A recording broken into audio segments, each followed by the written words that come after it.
Welcome to true 9 news. విశ్వ నరుడను నేను గుర్రం జాషువా బద్వేల్ పట్టణంలోని ప్రముఖ విద్యా సంస్థలైన శ్రీ బిజవేముల వీరారెడ్డి డిగ్రీ మరియు పీజీ కళాశాల నందు శనివారం నాడు గుర్రం జాషువా 129వ జయంతి వేడుకలను తెలుగు శాఖాధిపతి ఎస్ బాలయ్య ఆధ్వర్యంలో ఘనంగా నిర్వహించడం జరిగింది. ఈ కార్యక్రమానికి ముఖ్య అతిథిగా డిగ్రీ కళాశాల principal doctor K Venkata Subbareddy విచ్చేసి వారు మాట్లాడుతూ తన జీవితం బడగాల్పుల లాంటి కష్టాలతో కూడుకున్నప్పటికీ హాయిని గోలిపే వెన్నెల లాంటి చల్లదనాన్ని తన కవితల ద్వారా సమాజానికి అందించారని అన్నారు. అలాగే తెలుగు శాఖాధిపతి బాలయ్య, వాణిజ్య శాస్త్ర శాఖాధిపతి సిహెచ్ ఈశ్వరయ్య మాట్లాడుతూ నా కవితను చదివి శబాష్ అని మెచ్చుకున్న వారే నీదే కులం అన్న ప్రశ్న ఏనడికి బాకులో యదన క్రుమ్మినట్లయిందని జాషువా బాధపడ్డారని, కులాన్ని కాదు గుణాన్ని చూడమని సమాజానికి తన కవిత్వం ద్వారా హితవు పలికాడని అన్నారు. ఈ కార్యక్రమంలో విద్యార్థులతో పాటు Ratnamayya, doctor G Ravindrareddy, Keshaiah, Mary, Swarnalatha, G Mahesh తదితర అధ్యాపకులు పాల్గొని కార్యక్రమాన్ని జయప్రదం చేయడం జరిగింది.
మనకు ఫస్ట్ సెమిస్టర్ సంబంధించిన దాంట్లో పాఠ్యాంశాన్ని కూడా మనం ప్రారంభించాం. దీనికి సంబంధించి మిగతా విషయాలన్నీ కూడా అక్కడ నేను తెలియపరిచే ప్రయత్నం చేస్తాను. కాకపోతే కట్టే కొట్టే తెచ్చేటట్లుగా ఒక 2 మాటల్లో పూర్తి చేసే ప్రయత్నం చేస్తాను. సరే, గుర్రం జాషువా గారికి సంబంధించి గుంటూరు జిల్లా వినుకొండ మండలం చాట్రగడ్డపాడు అనేటువంటి గ్రామంలో 1895 సెప్టెంబర్ 28వ తేదీన ఈ లోకానికి ఒక వెలుగుగా జన్మించాడు. కవి వెలుగు, కవి సామ్రాట్గా పద్మవిభూషణ్ అనేటువంటి అవార్డుతో సత్కరించబడినటువంటి ఒక గొప్ప మహానుభావుడు ఆయనే గుర్రం జాషువా గారు.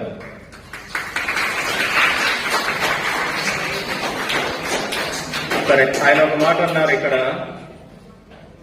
వడగాల్పులు నా జీవితం అంతా ఎలాంటిదంటే చాలా కష్టాలతో కూడుకున్నటువంటిది. వడగాల్పులు, వేడిగాలు. నా జీవితం అంతా కూడా ఏమైపోయిందంటే చాలా కష్టాలతో ముడిపడి ఉన్నది. కానీ నేను కష్టాలు పడ్డాననేటువంటి ఉద్దేశంలో సమాజానికి నా కష్టాలను నేను తెలియపరచడం లేదు. ఏమందిస్తున్నాను అంటే చివరిగా అక్కడ అంటున్నాడు చూడండి, వెన్నెల నా కవిత్వం అన్నాడు. అంటే నేను సమాజానికి అందించేటువంటి కవిత్వం ఎలా ఉంటుందంటే, వెన్నెలను ఎవరైనా వద్దనుకుంటారా? అవసరమైతే చంద్రమండలంలోకి వెళ్లి చంద్రుడిలో లీనమయ్యే ప్రయత్నం చేస్తున్నారు. అంత చల్లగా హాయిగా నా కవిత్వం ఉంటుంది. అలాంటి కవిత్వాన్ని నేను సమాజానికి అందిస్తున్నాను అంటున్నాడు. మరి వడగాల్పులు నా జీవితం అన్నాడు. అది ఏమిటో ఒక 2 మాటలు చూద్దాం. ఈయన జన్మించినప్పుడు అంటే తల్లిదండ్రులు వేరే వేరే కులాలకు సంబంధించినటువంటి వాళ్ళు కాబట్టి మరి అలాంటి వాళ్ళను సమాజంలో శరీరంగా ఆదరించడం అనేటువంటిది తక్కువ. అన్నీ ఉన్నా కానీ, ఆర్థికంగా వెనుకబడినా కానీ మన వాళ్ళు ఎలా చూస్తారంటే ఒక విధంగా చూస్తారు. అలాంటిది వేరే వేరే కులాలకు సంబంధించినటువంటి వాళ్ళు వివాహం చేసుకోవడంతో వాళ్ళకి జన్మించినటువంటి వ్యక్తి మన గుర్రం జాషువా గారు. అందుకనే సమాజంలోకి వచ్చేసరికి చాలా ఈసడుపులకు గురయ్యాడు. అది ఎక్కడి నుంచి ప్రారంభమైందంటే తాను చదివినటువంటి స్కూల్ దగ్గర నుంచే ప్రారంభమైంది. తోటి పిల్లలతో ఆడుకునేటువంటి ప్రయత్నం జరిగినప్పుడు నీవు మాతో ఆడుకోవద్దని దూరంగా ఎప్పుడైతే ఆ పిల్లవాళ్ళంతా అతను నెట్టివేశారో అక్కడి నుంచి ప్రారంభమైంది ఆయన జీవితం కష్టాల పాలు.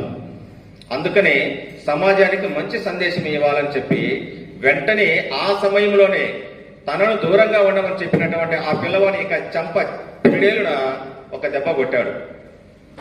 ఇది నేను నిన్ను కసితో గాని కోపంతో గాని కొట్టలేదు, ఇలాంటి ఆలోచన ఈ విద్యార్థి దశలో నుంచే నీకు పోవాలి, సమాజానికి నువ్వు మంచిగా ఉండాలి అనేటువంటి సందేశాన్ని ఇచ్చే రకంగా నేను నిన్ను కొట్టాను, కావలసింది అయితే నేను కొట్టలేదన్నాడు.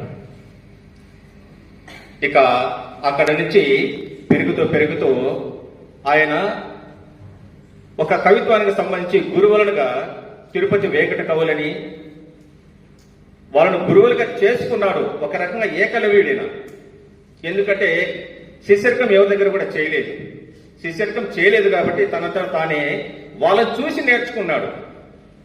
రెండవది, ఈయన జీవితం కర్ణుడితో సమానం. కర్ణుడు ఎంత గొప్పవాడు, దాన గుణానికి ఎవరయ్యా గొప్పవాడు అంటే కర్ణుడినే సూచిస్తారు, ఇంకొక ఎవరిని చెప్పరు దాన గుణంలో. మరి అంత దానగుణం కలిగినటువంటి, అంత శౌర్యము ప్రతాపం కలిగినటువంటి కర్ణునికి గుర్తింపు ఉందా సమాజంలో అంటే లేదు. ఎందుకు అంటే తను ఎవరికి జన్మించాడో తను చెప్పుకోలేని పరిస్థితి, నా బిడ్డ అని చెప్పుకోలేనటువంటి పరిస్థితి వాళ్ళమ్మది. అన్నీ ఉన్నాయి, కానీ చివరికి వచ్చేసరికి బ్రహ్మాండమైనటువంటి ఒక యుద్ధ నైపుణ్యాన్ని అది చూపించేటువంటి తరుణం ఆసన్నమైనప్పుడు నువ్వు ఏ కులానికి సంబంధించి అని ప్రశ్న అక్కడ అన్నారు. ఈయనను కూడా అదే అన్నారు. అక్కడ తన గురువులుగా భావించేటువంటి వాళ్ళు వచ్చి ఇట్లాగే ప్రసంగం చేస్తూ మంచి కవిత్వం ఇచ్చేటువంటి సమయంలో సందర్భంలో వాళ్ళను మెచ్చుకునేటువంటి రీతిలో, వెంకట కవులకు సంబంధించినటువంటి దానిలో వాళ్ళని మెచ్చుకునేటువంటి రీతిలో ఈయన అప్పటికప్పుడే కవిత్వం రాశాడు. రాసి వాళ్ళని మెచ్చుకునే రీతిలో నేను చదువుతానే అన్నప్పుడు అక్కడే ఉన్నటువంటి గొప్ప వాళ్ళు, గొప్ప కులానికి సంబంధించినటువంటి వాళ్ళు వెంటనే ఏమన్నారంటే, ఒక దళితుడు వచ్చి ఇక్కడ కవిత్వాన్ని చదవడమా, వద్దు కుదరదన్నారు. వెంటనే పక్కకు పోయేటువంటి ప్రయత్నం చేశాడు బాధపడుతూ. అందుకే అక్కడ అన్నారు, వడగాల్పులు నా జీవితం. చిన్నతనంలో అదేంది, తర్వాత పెరిగి కొంత పెద్ద అయిన తర్వాత ఇలాంటి కవులను ప్రశంసించేటువంటి రీతిలో ఒక పత్రాన్ని రాసి సమయంలో ఆయన ఇలాంటి ఈసడి పులుగు గురయ్యాడు. వెంటనే మిగతా అక్కడ ఉన్నటువంటి బ్రాహ్మణులకు సంబంధించినటువంటి వాళ్ళు సరే చదవని చూద్దామన్నారు. అప్పుడు వచ్చి చదివితే అందరి చేత శబాష్ అనిపించుకున్నాడు. ఏదైనా కానీ కులాన్ని బట్టి కాదు, గుణాన్ని బట్టి చూడాలి అని చెప్తాడు ఆయన.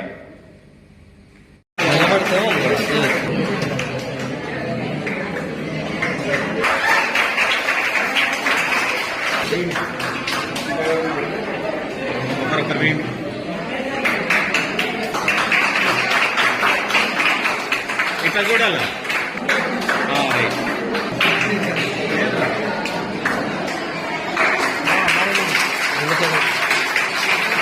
జయంతి వేడుకలు తెలుగు వాళ్ళు ప్రత్యేకించి ఈ వేడుకలను జరుపుకునే ప్రయత్నం చేస్తుంటారు. దానికి సంబంధించి రేపు కావాలంటే మీరు పేపర్లో కానీ లేదంటే మీ వాట్సాప్కి సంబంధించిన దానిలో కానీ మీరు గమనించే ప్రయత్నం చేయండి. అంతటి గొప్ప కవి అయిన. సరే, ఎంతటి గొప్ప కవి అనేటువంటిది ఇక్కడికి వచ్చినటువంటి వక్తలు మీకు ఉపదేశిస్తారు.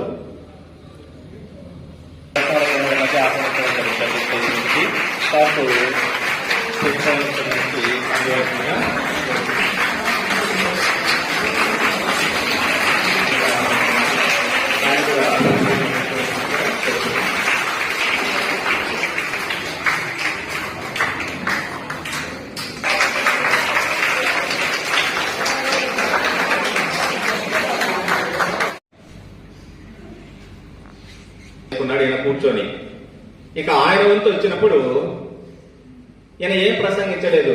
నిజమే విశ్వనాథ సత్యనారాయణ గారు అన్నట్లుగా గుర్రాన్ని గాడిద ఒక్కనే గాడిన కట్టేయకూడదు, మా ఇంటి పేరు గుర్రం అన్నాడట. అంటే గాడిద అనేటువంటి వారు ఎవరో మీరు నిర్ణయించుకోండి అని వదిలేశారు వాళ్ళకి. అంతటి చమత్కారి. తన భార్యకి సంబంధించి ఉద్యోగం చేసేటువంటి సమయంలో వచ్చే డబ్బులు 7,500 రూపాయలు. డాక్టర్ కె సుబ్బారెడ్డి గారికి, అదేవిధంగా నా తోటి అధ్యాపకులు, అధ్యాపకేతర సిబ్బంది మరియు విద్యార్థులందరికీ కృతజ్ఞతలు. ఈరోజు గుర్రం జాషువా గారి జన్మ 129వ జయంతి సందర్భంగా ఈ కార్యక్రమాన్ని తెలుగు అధ్యాపకులైనటువంటి మన బాలయ్య సార్ ఆధ్వర్యంలో చేపట్టడం చాలా సంతోషకరమైనటువంటి రోజని చెప్పుకోవచ్చు. సార్ చెప్పినట్లుగా క్లుప్తంగా చెప్పడానికి ఇది కామర్స్ అయితే కాదు, తెలుగు సబ్జెక్టు. అయితే మేము చదువుకునేటప్పుడు గుర్రం జాషువా గురించి ఆయన గురించి వినడం అయితే శిశువు అని ఒక పాఠం వచ్చి మేము డిగ్రీలో ఉన్నప్పుడు అనుకుంటా శిశువు గురించి ఒక పాఠం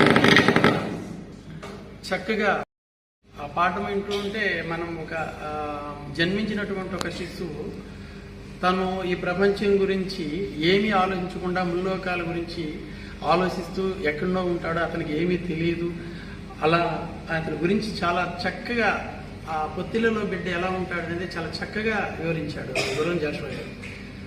ఆ తర్వాత ఒక 2 పుస్తకాల్లో చూస్తే ఆయన అణగారిన వర్గాల నుంచి ఈ కవిగా ఎదుగుదలగా జరగడం జరిగింది. అయితే ఏదో కొన్ని చోట్ల అవమానాలు ఎదుర్కొన్నాడు. అవమానం ఎదుర్కొన్న చోటనే తనకి బంగార కంకణం తొలగించాలనేటువంటి ప్రచారం ఉంది. అంటే ఎక్కడైతే తను అవమానాలు ఎదుర్కొన్నాడో, అవమానాలు ఎదుర్కొన్నటువంటి ఆ ప్రాంతంలోనే తను నేను తీసేసినటువంటి వ్యక్తిని కాదు, నేను గొప్ప వ్యక్తిని అన్నట్లుగా కంకణం తొడిగి ఇక్కడ ఆయన సత్కరించడం జరిగింది. తర్వాత ఆయన స్వాతంత్ర్యం రాకముందంటే 19వ శతాబ్దం 20వ శతాబ్ద ప్రారంభంలో ఈ స్వాతంత్ర్య పోరాటం జరిగేటువంటి ఆ సందర్భంలోనే కొన్ని సాంఘిక సంస్కరణలు కూడా చేపట్టారు. అంటే అప్పట్లో సామాజికమైనటువంటి కొన్ని అంశాలపైన ఏర్పాటు చేసినటువంటి ఆ సాంఘిక సంస్కరణలలో కూడా ఈయన బాగా బలంగా పోరాడాడు అనేటువంటిది ఆయన చరిత్రలో భాగం. కార్యక్రమానికి సంబంధించి మీకు అందరికీ తెలిసిన విషయమే. ఈరోజు గుర్రం జాషువా గారి 129వ జయంతికి సంబంధించి, అంటే ఆయన పుట్టినరోజుకు సంబంధించినటువంటి వేడుకలను జరిపే ప్రయత్నం చేస్తున్నాం. ఇది ప్రారంభిస్తున్నాము ఈ రోజు నుండి. తర్వాత ఎట్లుంటుందో పరిస్థితి చూడాలి. అనుకోకుండా చేస్తున్నాం కాబట్టి మరి విద్యార్థులు కూడా చక్కగా సహకరించేటువంటి ప్రయత్నం చేయండి. అంతకంటే ఎక్కువ మీరేం చేయాల్సిన అవసరం లేదు. చెప్పేటువంటి విషయాలు కానీ, చేయమని ఏదైనా చెప్పినప్పుడు కానీ వాటిని మాత్రం చేసే ప్రయత్నం చేయండి. సరే, ఇప్పటికే చాలా కాలాతీతమైంది కాబట్టి కార్యక్రమాన్ని ప్రారంభిస్తున్నాం. దయచేసి ఎవరు కూడా అల్లరి చేయొద్దు, ఆహ్వానించేటువంటి ప్రయత్నం చేయండి. మిగతాప్పుడు ఏ విధమైనటువంటి ప్రయత్నం అయితే చేయగలకండి. సరే, మొదటిగా